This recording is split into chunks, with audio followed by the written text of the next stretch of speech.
Welcome to the Girl Gang. I'm Katrina Gardner of Katrina and Create. And I'm Dominique Goyette-Connerty of Evergreen Marketing.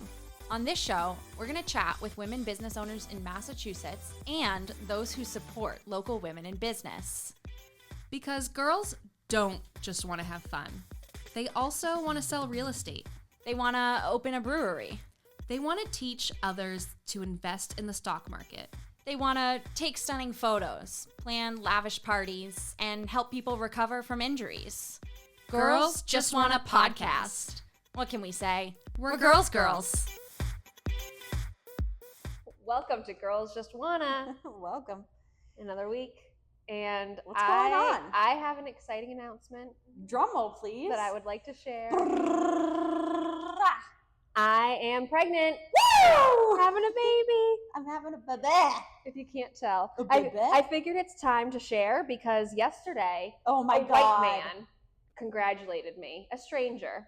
So At a restaurant. clearly you can tell that I'm See, pregnant. and I'm like, I was like, he didn't know you at all? Like, are you sure? No. Like, I was like, are you sure this isn't someone that like saw your Instagram post or whatever? Because, I mean, yeah, you look pregnant. You don't look that pregnant that it's like, Right. if I was going to comment on a stranger's pregnancy, or They would have to you be- have to be ready to pop. Like, you Honestly, cannot try and guess it. That is way too bold. because then he asked me when I was due, and so I'm due in November.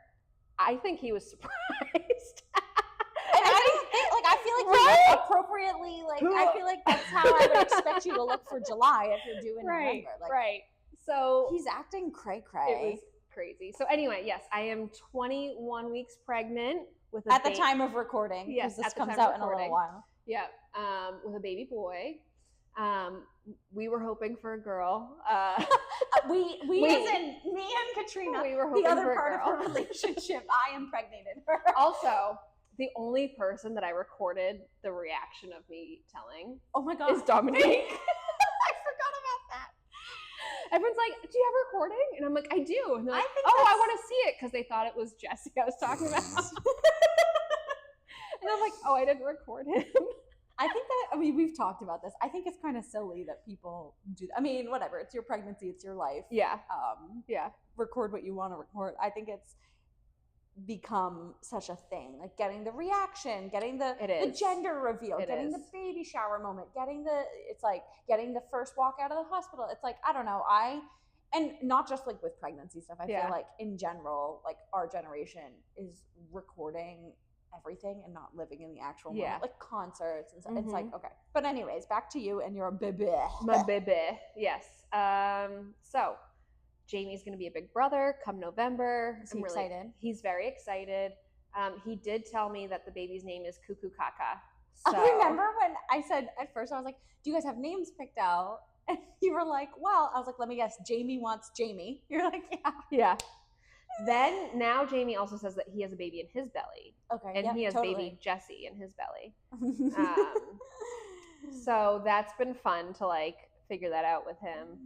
We brought him to the ultrasound, like the 20-week ultrasound, which is when they like start measuring like the whole baby. And I was like, oh, you want to see the baby in mommy's belly? And he was like, yeah. And then I think we got there and he's looking at the ultrasound screen. He's like, that's not a baby. Yeah, Like- yeah. What are you talking about? So yeah, I kind of set him up for disappointment there, but he saw it. And yeah, so do right before Thanksgiving, right before Love it. Christmas, you know, Fun. brand new little baby for the holidays. Oh, Yeah. exciting. Yep. Very exciting. I'm done with the first trimester nausea. Feeling good? Yeah, feeling Good. good. Feel like I want to eat everything in the world. Oh, good. That's my favorite feeling. Yeah. And I've never been pregnant. So. Yeah. It's great. Loving that. So yeah, that's my Yay. exciting news. Congratulations, Katrina. Thank you. Raising boys. I know. So yeah, we as in me and Katrina were hoping for a girl because we wanted to be like We like the girl gang. little baby girl, introduced to the girl gang. But Yeah. you know, whatever. We'll take a boy, I guess. Yeah. We'll take what we can get. I like to think that it's just like it has become my duty to raise like Responsible, Responsible, respectful, yeah. good men. appropriate. Yeah. Yeah. So Good. And Yeah. we love that for you. We love that contribution. yeah. Thank you so much. You're doing the Lord's work. All right. Well, With that said, we can get into it. all right. Hey ladies, are you looking to grow your own local girl gang? The Young Professional Women's Association has been named Worcester Region's Best Young Professionals Network for 7 years now.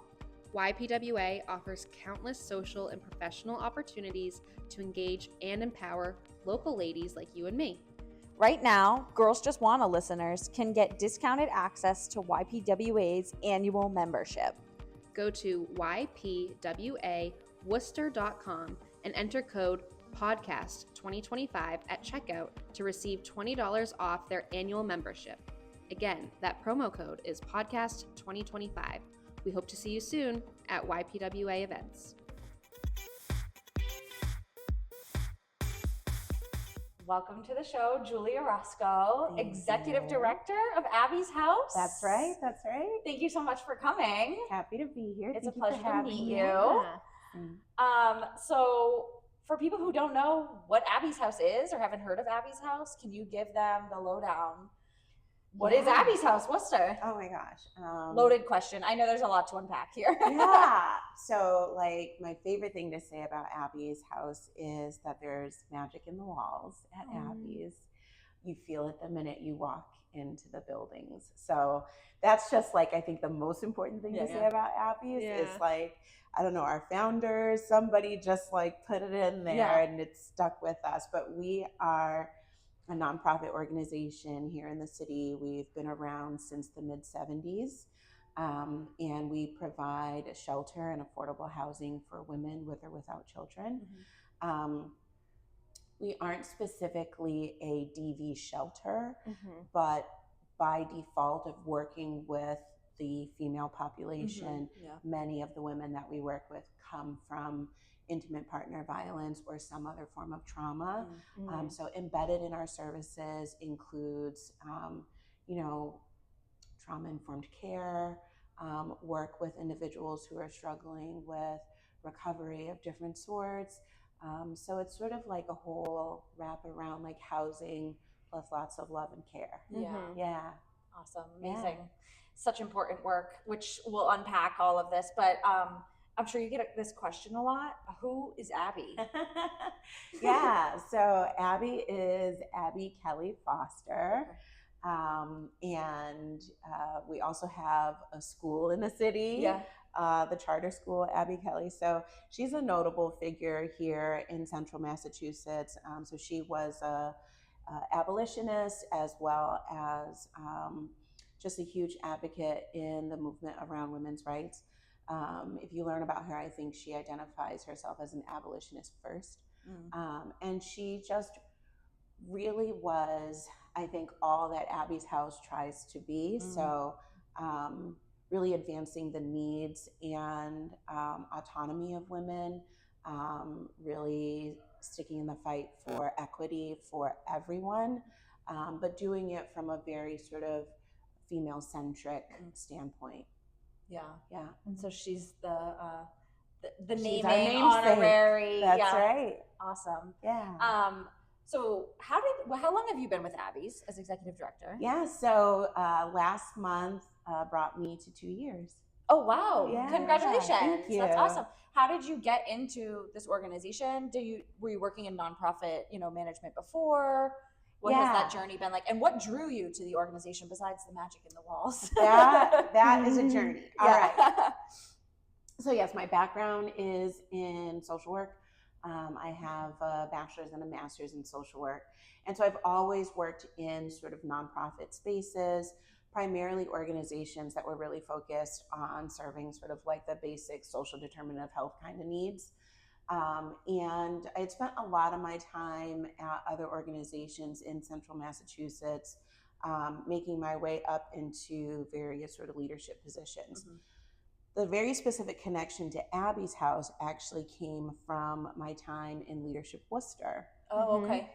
So when they brought the new round of Leadership Worcester back, because it originally was here like, I don't want to misquote it, so back in the day, and then it like fell off, and then they like rebooted it. Okay. And I was part of the first class after the reboot. So like I was in the class with like City Councilor Attell, with City Manager Eric Batista. So we were like the first class. And at the time, the facilitator was this woman, Nancy Jackson, who is an awesome, amazing person. And I would say one of the things that really came out of that was definitely like long-lasting relationships, both with the cohort, but also with Nancy. So Nancy's always kind of just like kept in touch and followed my career. So I was working for a national organization that was doing home-based healthcare across multiple states, and I was the vice president of behavioral health at that time. And it was a really good experience, but it was one of my very few times being in the for-profit sector. And it was definitely having my own, like, this is not really what I'm born and bred to do. And simultaneously, Nancy Jackson reached out to me and was like, don't know what you're doing right now, but Abby's House has a need for an executive director. And so I took a look at what they were looking for and immediately was just drawn to like the female empowerment, like, you know, this feels like such a good spot to be in. But the other big thing for me was, while I'm not like originally from Worcester, I've been in Worcester longer than anywhere else in my life, so it's home. And so while I was like working for this like big national organization, I just missed like the connection to like the nonprofit community and the city of Worcester and like all of that. I was like working from home, seeing nothing but like my four walls every day. And I was like, what's happening out there? So the combination of being like back into like a city nonprofit and Abby's itself, I jumped at the opportunity, interviewed for it. Basically, I mean, I think it was a strong interview. Also, you know, kind of begged for the job. I was like, please hire me, please hire me. And it worked out. And it's definitely the best career move I've made to date. Wow. Yeah. Good for you. I love to hear that. Yeah. So can you talk more about like what you're doing as executive director? And you know, kind of what your vision is and how you're leading the organization. Like, are you, I'm sure, trying to serve more people and meet, you know, bigger needs, and how is like the organization kind of developing under your leadership? Yeah. So the time that I came on board, the board of directors were really clear in the vision that they had for sort of the next phase of Abby's House. And like I mentioned, Abby's is by and large a housing organization with supports built into it. And I think at the time of my hire, the board of directors was really looking to enhance the supportive services that we offered. They felt like in a lot of ways, we had come to a really stable place with our housing, and the shelter was going under renovation at the time that I was hired. Oh, okay. So we were already in this sort of like growth phase of our physical plant. The shelter was doubling in capacity. Wow. Our housing was almost 100% full. And it was really our sort of services that I originally came in and tried to beef up. And so right off the bat, we were able to, one, expand the team. So I think one really cool thing that exists now that didn't exist when I came in is that we have a master's level clinician as part of the team. And we don't provide like, you know, your sort of ongoing outpatient therapy. But what we do want to make sure is that we have somebody who's trained to be supportive during a mental health crisis, during a major life transition, during the death of a loved one. You know, the women that we work with are going through any number of things. And so making sure that we had sort of the right people to do that work.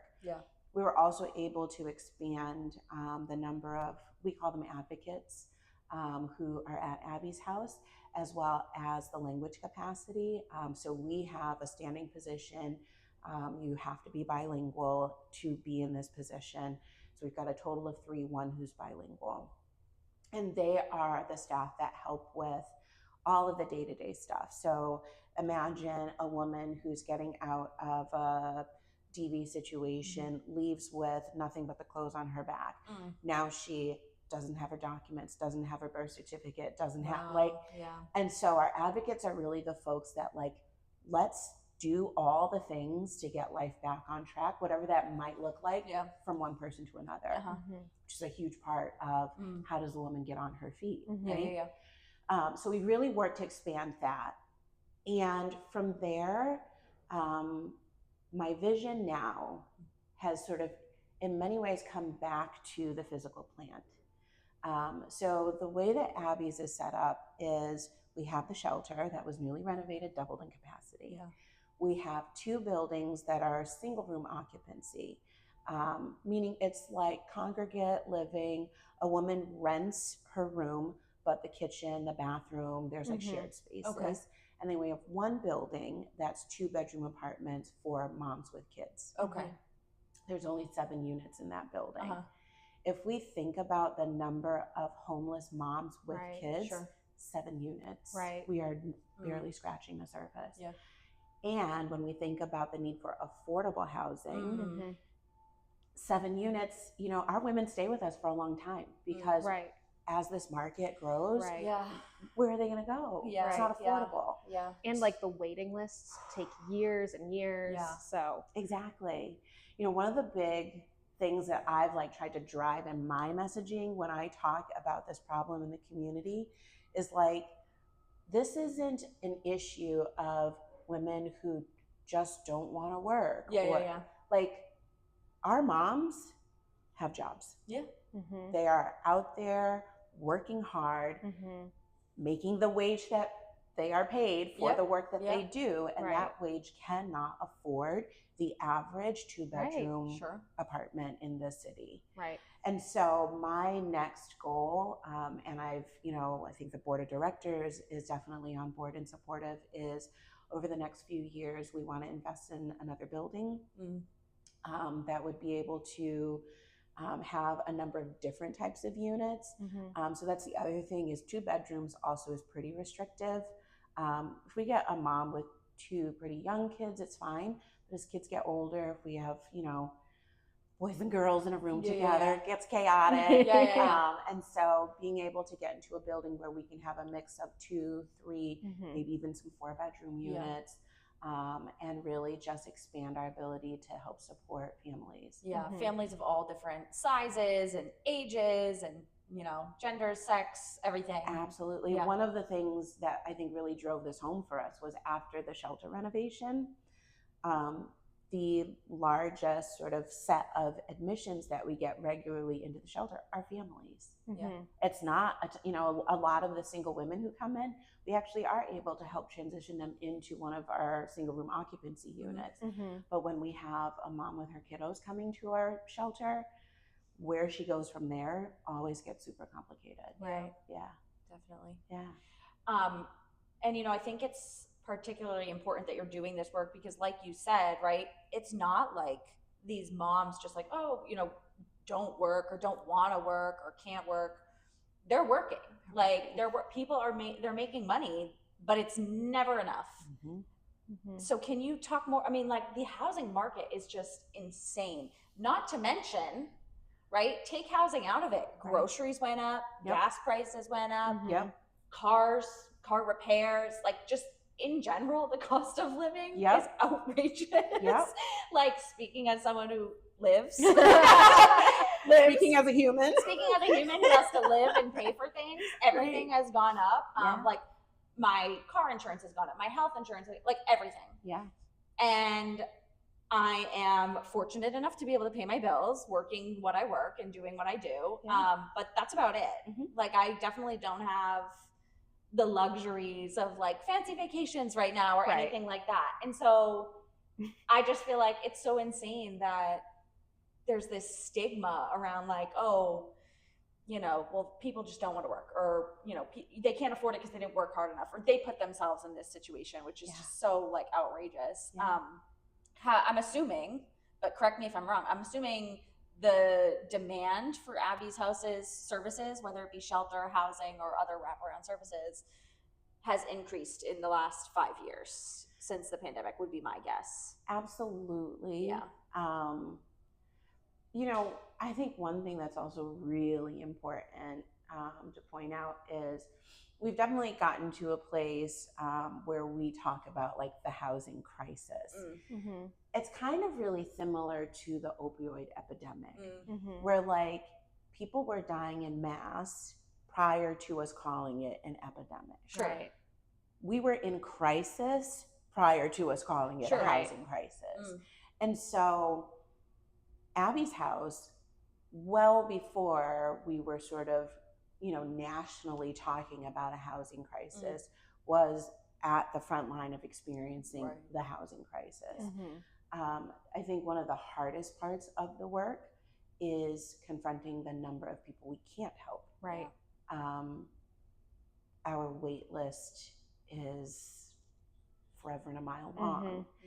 And, you know, the way that the wait list works, I'm sure women who have their name on our wait list will resonate with this, is they apply and then they just regularly check in, hoping on a wing and a prayer that like today will be the day that something's available. And anytime we have a unit available, you know, we go right to that wait list and it's sort of like first up who's eligible for that unit. But that is not like a daily occurrence. Yeah, definitely. You know, and so, and Abby's is, I know we're not the only organization.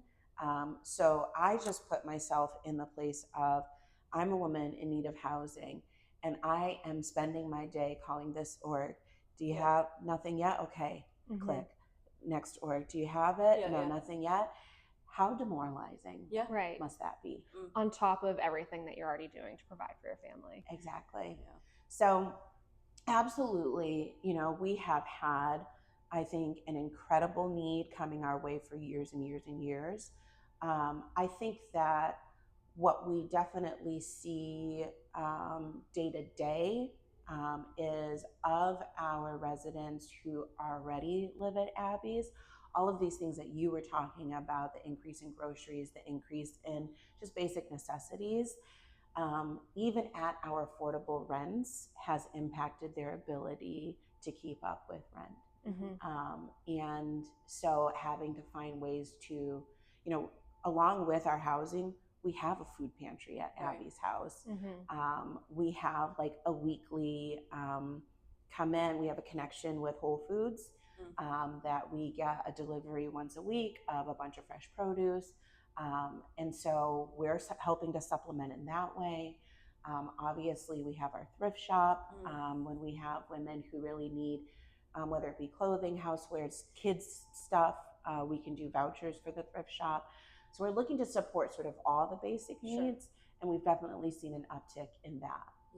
I want to talk about the thrift shop too. Yeah. Tell people like more about that, what it does, and how where the money goes, and how people shop there and stuff like that. Okay, so thrift shop is so cool. Yeah, it's so cool. So thrift shop is located in our main building at 52 High Street. It's on the basement level of the building. There's signage outside. You'll see it right as you drive on 52 High Street. And it is such a cool shop. There's every treasure you can think of. So it is clothing for everyone. There we do sort of like seasonal sort of, you know, turnovers. We have housewares, we have bedding, we have shoes, we have pocketbooks, we have jewelry. We had one time where the salon owner was shutting down her salon and literally gave us like top of the line skincare, hair care. Like we get everything at thrift. So it's definitely like in general just a really cool like place to go. But it is also sort of a part of, I think, the one way that we're able to really connect to the whole community. So our housing and our shelter, you know, you are sort of an Abby's woman when you're in shelter, you're in housing. But thrift shop is open to any and everybody who wants to come in and find really great treasures at an affordable price. And by affordable, I mean like $1, $2, $3. And All of the proceeds from the thrift shop goes right into our operating budget, just to help support. A lot of the women who live at Abby's, their housing is subsidized by Abby's. And so that money basically goes right to helping keep women housed long term. Yeah. It's pretty successful. Big shout out to Molly Pietrantonio. She's the thrift shop manager. She's got a great crew underneath her, Kimon and Deanna, and all the volunteers. It's mostly volunteer run. So we only have a total of 3 staff down there. The rest is all volunteers. And it makes up, this year we're on track for the thrift shop to bring in around $300,000 for the year. Which again, at that price point of $1, $2, they're working their little butts off. It's cool. It's cool. That's awesome. And so speaking of like bringing money in, so Abby's must get, I'm sure, donations, funding, but and correct me, did I read wrong? Do you not get, is it state funding, or how does the shelter stay? Like, are you relying on the generosity of so many people that just want to see it succeed? Wow. Yeah. So we have gotten in pockets some city dollars when the ARPA dollars that were sort of given to cities and states connected to the pandemic. A big portion of our shelter renovation came through ARPA funding. But that's really the extent of sort of city money that we have is the ARPA dollars. We don't have any federal funding. And so, like you said, we really do rely on the generosity of our donors. And we have, I think, a pretty amazing donor community, from sort of our sort of regular in-kind donors to we have donors who they give on a monthly basis, and the monthly amount is sort of what they're able to do, but when we look at what that means annually for us and for the women, it's amazing. We have some really great corporate partners. We also do get a number of different grants and foundation dollars that come in, but yeah, by and large, it is just sort of the generosity of the community and our longtime donors. So if people watching and listening are able and would like to support the mission, be it through donations or potentially volunteering, how can they get in contact and where do they find more info? Yeah, great question. So our website, abbyshouse.org, has everything you need there. So people who are interested in in-kind donations, one of the things we always ask you to do is go to the website and look at our needs list, because we update the needs list regularly to reflect whatever the current needs are, because they change all the time. We got at one point a donor who gave like a huge influx of a particular product that was like, we'll take that off the list for a while. We don't need more of that. And that's fantastic. So always checking the needs list. It's always updated. That's the best way if you want to do in kind. There's also a click donate here button on the website if you want to do a financial donation, as well as setting yourself up as like a monthly donor. That's all done through there. It's also a great way to get involved in any of our events. So like we have our 5K coming up in October, which is our second largest fundraiser that we do. We only do 2 fundraisers annually. 2 big ones. And the 5K is a really fun one. It's a really beautiful run. It's right around the reservoir in West Boylston. And one of the best ways to help fundraise is to just set up a 5K team and be part of that event. And all the information for that is on the website. And then, for people who are interested in volunteering, and volunteering looks like a lot of things. We use volunteers in the thrift shop. We use volunteers for specific events. So like the 5K has its own specific set of volunteers. We also have volunteers at the overnight shelter. And then we also will have volunteers who, Like if you just have a very specific interest, let's say you're retired and you had an entire career working in marketing, and you decide now that like you'd like to volunteer with our marketing team. Like we have people who do that type of volunteer work as well. And our board is also always looking for new board members. So everything that you need, the volunteer application, all of that is on the website. Wow. Okay. Perfect. Thank you so much for sharing that information. Hopefully people reach out. Yeah. How do we end every episode? So we always love to end our episodes by shouting out another woman-owned business or women supporting women-owned businesses. And if you have anyone in mind, we would love to hear. Yeah. Women in leadership, like I yourself. know. I have two, actually. Okay, So I think there's a little love fest between us, but Julie Bowditch from Yeah. CASA, that's my girl. I think we always shout each other out no matter where we are. So Julie. And then the other one of our board members, her name is Nadine James, and she is the owner of Unique Cafe. And she's pretty amazing. So just a shout out to both of them, Nadine and Julie. Perfect. Yeah. Thank you so much. We love them both. Yeah. Thank you for coming, Julie. It was great to talk for to you. having me. Want to show your love for all the local ladies in business? Girls Just Want a Podcast merch is now available on Etsy. From stickers to mugs and hats to tumblers, you can rep your favorite gal gang wherever you go. Your purchase helps us continue to rent studio space, upgrade our recording equipment, and pay for editing software. Find Girls Just Want a merch on Katrina and Create's Etsy shop. Link is in the show notes.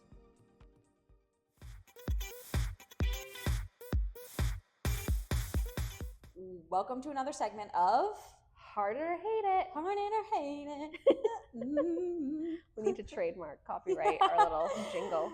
I feel so Britney Spears when I do that. Do you want to go first? Sure. Okay. Harder or hate it, phones not being on silent. Hate it. I guess I'll say hate it, but I have my phone off of silent quite I feel frequently. like the only people who leave the ringer on their phone are like old, technologically illiterate people. Sure. All due respect, but like my parents. Yeah. And if you're gonna do that, you have to remember to turn it off when you're going into a public place where that's gonna be rude if that goes off. Right. So like the movie theater, or if you're in, like I've been in like workshops or presentations, or I was at a book signing recently and I think someone's phone just started ringing and it's like, dude, turn your phone off. You can have it on silent. Yeah. Sometimes at kickboxing, people will leave their phones out and it just starts ringing in the middle of class and I'm trying to teach and it's like distracting and it's like, all right, like first of all, you're not even supposed to have your phone up here. And I get that like a lot of people don't leave their phones in another room, fine. But if you're gonna have it out, like turn the ringer off. It's so distracting. Yeah, I will say like maybe a couple times a week I'll be like, oh, I'm gonna turn my ringer on because I need to hear from Jesse about something, or like, especially when Jamie was going through his like breathing issues and we had him on the nebulizer, like I started having my phone on in case the school nurse called, like the ringer on. But like, because I get, I don't know, so many like Instagram notifications all the time, it's very easy for me to remember like, oh, I want this silent now. So yeah, I mean, probably 85% of the time my phone's on silent, and then as I'm older, I mean, I never turn my ringer on. Yeah. But if you do, you just have to be a responsible phone owner. Like you just have to remember to turn it off. It's always people in the worst of places. Yeah. It's obnoxious. All right, well, I'm going hate it, right? Because that's how you phrased it, was leaving the ringer on. Correct. Okay. Speaking of ring, hard it or hate it, ring cameras. I don't have one. Me I have nothing neither. against it. I'll say heart it. I'm gonna say hate it. Okay. Because I don't know, in some cases it's been, I don't have one either. Like we have them at the gym. I have friends who have them. My neighbors have them, whatever. And I think that's fine. But I think people become a little bit too obsessed with watching video footage back and like and it's like, if if there was a break-in, or if there was like something suspicious in the neighborhood or whatever it may be, that's what that is there for. Yeah. I don't think it should be used to like surveil people. Yeah. Like, we're getting a little Big Brother here. Right. We're getting a little I also Orwell. have a friend, and this was a few years ago, I think, when they first had their Ring camera, and I don't know if there's settings for this, but like they would get notifications all the time. Oh yeah, like anytime a movement, which Exactly. you can turn that sort of stuff off, Right. and you can adjust the settings, but I think it's just more of a hassle, and I think it's like, it makes me feel like I'm being watched. Yeah. So like my neighbor's umbrella on their deck flew away during the storms last week, and one of them was out of town or something like that, and so she had messaged me and been like, oh my God, can you see if the umbrella's like in your side of the yard, because the Ring camera, like, it caught it, but then the Ring camera died, and now I don't know if it's there, if it got stolen. So I went down and looked. I found the umbrella, I put it back, whatever, and then I was like, I had to walk by their Ring camera. And Did I you like say something? I messaged her and I go, like, your umbrella's all set, but like, if you saw me in candy cane pajamas and a lobster t-shirt, because it was like 10 o'clock at night, I was like, then no, you didn't. Like, forget what you saw on the Ring camera. She's like, well, the Ring camera's actually dead now, so you got away with it. And I was like, okay. But I was like, that's the thing, is like, I don't, like, she probably gets notifications like every time I walk by her house, like every time. So right. I'm like, I'm just being, and like, who knows? Maybe she just sits there and watches. Have you seen like the TikToks where it's like compilation, like Ring camera footage, where it's like, those are funny. Where like, if you like go up to the doorbell and do a little thing, or like, you know, you're waiting for them to answer the door and like you fart, like not realizing that they have a Ring camera. Like, oh my gosh. Yeah, I'll say heart it. I don't have anything against it. Yeah, sometimes it's like you catch funny stuff, but otherwise I feel like it's being a little bit abused. It has solved crimes before. Yeah. I think I remember seeing one where like some police like came up to someone's door, and then like he was talking to her like through the Ring camera, and like they were able to like have video footage of some like criminal like hiding in their trash can. But yeah, I mean, I don't know. Yeah. Okay. Heart it or hate it, crystals. Hate it. Yeah. I heart it. I don't get it. I've never understood it. The reason why I added this is because I was recently gifted this necklace, which has very specific crystal gems, whatever. What do they mean? Do you know? It's supposed to be a healthy pregnancy. Oh, okay. I forget what each individual one is, but Yeah. the whole thing was like, oh, like these are all like put together for having a healthy pregnancy. Sure. And like, do I think these crystals are going to give me a healthy pregnancy? No. But like, I like the sentiment. Yeah. I don't know, just that someone thought of me. Like, it was a gift.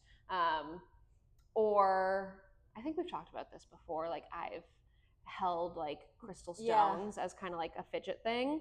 Fun fact, when we recorded our first podcast episodes, we both like talk a lot with our hands, and I forget why, but Katrina was like, after we watched back the first one, Katrina was like, oh, I like did weird things with my hands too much. It wasn't just my hands. It was like I was in a swivel chair and I'm like swiveling and I think we were, I don't know that we were like nervous. I think we were just like finding our footing and figuring out. But so then you had to bring in crystals to hold with your hands, because otherwise you would be doing too much. Yeah. Good times. Throwback. Yeah. Go back and watch the first episode. Oh my God. Actually, I'm not even sure if we have all the footage, because that's another story. We don't. Yeah. But yeah, so I'm gonna say heart it. I think it's fun. I think it's cute. I never got into it. I don't. I am like, with a lot of things like that, I'm just kind of like, I don't care. Yeah. I mean, obviously, I don't hate it for other people. Like, if you like it, great, heart it. But for me personally, hate it. Next time I get you a gift and be like, here's your crystals. Merry Christmas. Thanks, I hate it. Okay. Final one. Heart it or hate it. Corn on the cob. Heart it. Heart it. So good. So good. Such a seasonal treat. I'm like, I forget that it exists year round. Like, I need to like get it at restaurants. Really? Like, they've started to, well, maybe not started, but like I've been noticing, you know, like yesterday when I went to Rail Trail, they had what they called like corn ribs, but it was basically just like a corn on the cob appetizer. Sounds delicious. Yes. I forget, like all year round, I forget about them. And then I see them in the grocery store around June, July. And I'm like, oh my God, that's right. Corn on the cob exists. I honestly delicious. probably haven't had it in like years because I don't make it. I had it recently, yeah. But I definitely forget to buy it for myself too. Like I have it a lot when I'm like at my parents'. So my dad used to be a farmer. So he would bring home, well, when I was like young, at his house, he had a full like vegetable garden. So he had his own corn and he would make corn on the cob from his garden. And then he was like also working at a garden. So he would just bring home so much corn on the cob. So he'd give some to my mom. And then as we got older, he'd like give it to my sister and he wouldn't give it to me because I don't cook. But yeah, so we used to have it all the time. It's so good. I also like that there's an activity with corn on the cob, which is husking or what do you call it? Shucking the corn. Yeah. Like other vegetables, chopping them up, so boring. Right. Shucking corn, fun, love it. It's cutesy. It's an activity before dinner. I love that. I don't know. The corn is just so good. It's very good. Yeah. I recently have been on this like TikTok of like food travel bloggers. And this guy was in India and he just goes up to like different street carts. And there were so many street carts in India that would sell corn on the cob, but it was covered in, I think, masala or like lime juice. And like they would like put that on it and you'd watch the way that they would cook this corn on the cob, which was just like really cool and not the way that we do it here. And like I was just like, it looks so good. So yeah, like street corn on the cob. I want some. It's making me want it right now. Yeah, I know. All right, well, heart it, and that's it for Heart It or Hate It. We will see you next week. Yeah, and play along on Instagram stories, okay? Yeah. Later, ladies. Later.